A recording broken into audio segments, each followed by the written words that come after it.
Lagi kanyang maaalala at lagi kanyang priority at ikaw lamang ang kanyang mamahalin.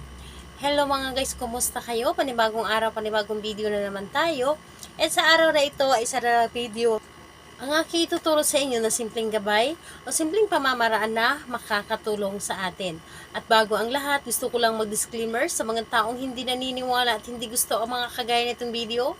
Please skip this video at maghanap kayo ng videos na gustong-gusto nyo dahil ang video na ito ay para lamang ito sa mga taong naniniwala in gusto mag-try. So, ayun po, sa lahat po ng mga nagre-reply sa inyo or mga nagko-comment dito sa aking video dito sa loob ng aking channel, mag-ingat sa lahat ng mga nagre-reply sa inyo na dinadala kayo sa kanilang WhatsApp in Imo app upang makaiwas po tayo sa scam. Ngayon po, ituturo ko sa inyo paano kayo laging maaalala na inyong partner kahit gaano pa siya kabisi. Kahit ano pa man ang kanyang ginagawa, ngunit ikaw pa rin ang kanyang priority at hindi kanya pwedeng kalimutan o i-ignore. So dito po ay pwede itong gawin sa parehasang kasarian, babae to babae and lalaki to lalaki. Syempre naman sa ating babae at lalaki na mag-partner. And pwede mo itong gawin kahit na kayo ay magkalapit at magka-LDR. Dito po kailangan natin ng ating gagamitin sa paggawa ng ritual na ito. Ang kailangan mo ditong ihanda is kailangan mo lamang dito mag-prepare ng kahit anong klaseng bottle. So, maliit man o malaki, basta bottle po, pwedeng babasagin, pwede pong plastic. Basta ito po ay bottle. And kailangan din po natin dito ng isang maliit na papel. At kailangan din natin dito ng panulat. So, ito lamang ang ating bagay na dapat ihanda sa paggawa ng ritual na ito.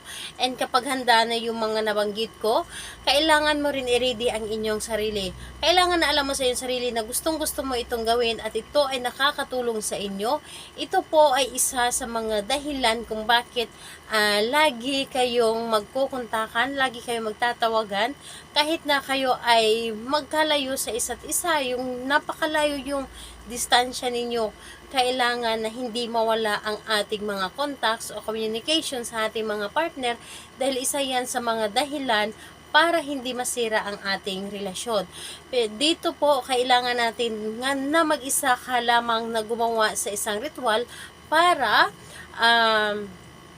wala pong makakadistract sa inyo at magawa po ninyo ng maayos at makapag-focus po kayo sa dapat ninyong gawin.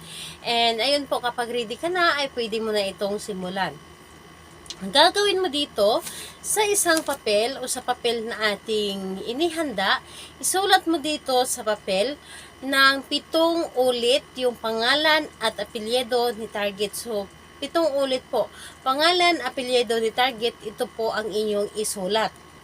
So, kapag nasulat nyo na ng 7 ulit yung pangalan at apelyido ni target, dito sa papel na ito, sa likod, isulat po ninyo dito ang magic words. 7 ulit din po. 7 ulit, sabihin po ninyo or isulat po ninyo dito na lagi mo akong maaalala at always mo akong priority. So, pangalan, apelyido ni target dito sa likod, 7 beses po ha, at 7 beses din po dito sa likod ng pangalan, yung lagi mo akong maaalala at always mo akong priority. Yun po ang isulat ninyo ng ng 7 ulit dito sa likod. So again po, dito sa likod or dito po yung pangalan at apelyido at dito yung magic words na ating isinulat. Ngayon po, kapag naisulat nyo na yung pangalan at apelyido at yung magic words na ating gagamitin or ang ating isusulat, i-roll mo lamang ito. I-roll mo ito ng papunta po dapat sa inyo. So, i-roll nyo lamang and habang niro-roll niyo ito, binabanggit ninyo ng paulit-ulit yung pangalan at apelyido ni target at sabihin po ninyo na lagi mo akong maaalala at always mo akong priority. So, ayun po, pangalan, apelyido, lagi mo akong maaalala at always mo akong priority. So, pagkatapos mo itong i-roll, buksan mo lamang ang bottle at ilagay ito sa loob. Ngayon, kapag nasa loob na ito, ibulong mo lamang ito ng 7 beses yung pangalan niya at apelyido at yung magic word. So, ibulong mo lamang dito sa bottle po. kunin po ang takip at pagkatapos mong ibulong, saka mo takpan ito at itago mo ito ng 7 araw.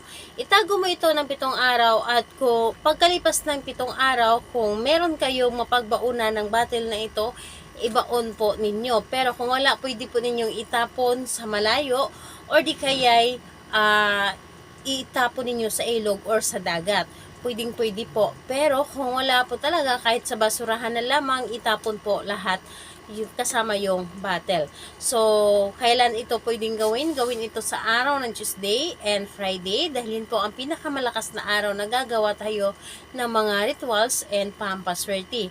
So, pwede naman sa ibang araw kung feel po ninyo na malakas po ang inyong energy at gustong-gusto po ninyong gumawa ng ritual. So, ayun po sa lahat po ng mga gustong magpa-shoutout, mag-comment lamang sa baba para ma-shoutout ko kayo sa next video. And sa lahat po na gustong magtanong, mag-comment lang din po sa baba para ma-replyan ko din po kayo. Salamat po sa inyo. Bye-bye everyone. God bless.